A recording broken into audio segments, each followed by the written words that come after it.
still working in this downpour condition? Hey, in this video we're going to be doing a road trip from Toronto, Canada to the Blue Mountains. It's about a 2-hour drive. If you plan on doing the same road trip soon, stick around and hopefully learn something. But first, if you are planning on purchasing a Tesla product in the near future, feel free to use my referral code where you can get some money off of your next purchase. Now let's get to the video. Okay, so to give you some data on this road trip, it's a pretty popular route. We are going from Toronto, Ontario, Canada to the Blue Mountains, which is located in Collingwood, Ontario. It's a 2-hour and 4-minute drive, and it's about 180 kilometers. We're going to start with a 100% battery charge, and it says that we will arrive with 55%, meaning that with my Model Y long range, we are able to do a return trip technically without having to charge.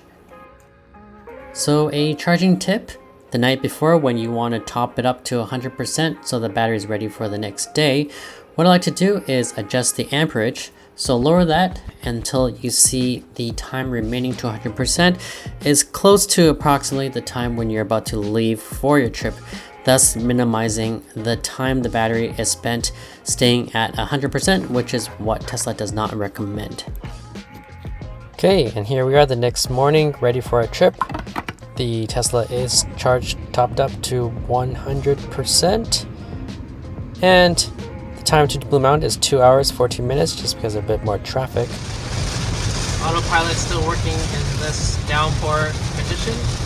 So during this route, you are able to use Autopilot. I have basic Autopilot. As you can see, it works really great, even in this downpour rain where I couldn't see anything, but Autopilot was still able to keep me within the lane, which was pretty awesome. Alright, and after the rain stopped, we took a quick pee break from one of my kids. Took this video because I thought it was pretty nice. And then we were off to lunch. This is Min's. If you like Vietnamese pho restaurant, I highly recommend this place. The address I will link in the description. It is not sponsored. And then on the way, we stopped by a Metro to just pick up some quick groceries. Okay, and then after a pleasant drive in the Tesla, we never had to charge. We have arrived at the Blue Mountains.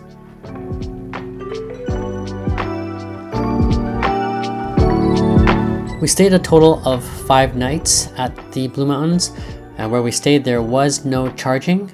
But I did also leave Sentry mode on. During the entire 5-day stay at the Blue Mountains, we took the Tesla to get from our hotel to the Blue Mountains and to the beaches and the activities surrounding the area. Never had to charge. Again, left Sentry mode on, and the battery came down to about 21% by the 5th day, and here we are. Arriving at a Tesla Supercharger to just top up the battery, because with 21% that would not be enough for me to get back. And here I am plugging it in. This is a Supercharger here in Collingwood, and I'm just waiting for that green light, the handoff, and there we are. We are connected to the Tesla system and we are charging. So let's take a quick look inside the Tesla and see what we're charging at. This is a 250 kilowatt charger station, and we're doing 1,400 kilometers per hour right now. It tells you in real time how much it's charging me, and it's 15 minutes remaining to 100%. I really don't need to charge up to 100, but that's what the 50 minutes means. And of course, during charging, your kids are going to want to play the arcade games on the screen. One thing that I recommend you getting while supercharging is this sunshade, so you're kind of protected from the sun during supercharging. Alright, and about 25 minutes of charging, that was enough charge for me to get home. And here I am, just unplugging it. It's very simple, just like that.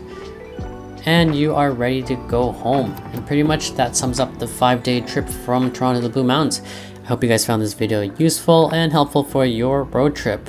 Thanks for watching, and I'll see you in the next one. Bye.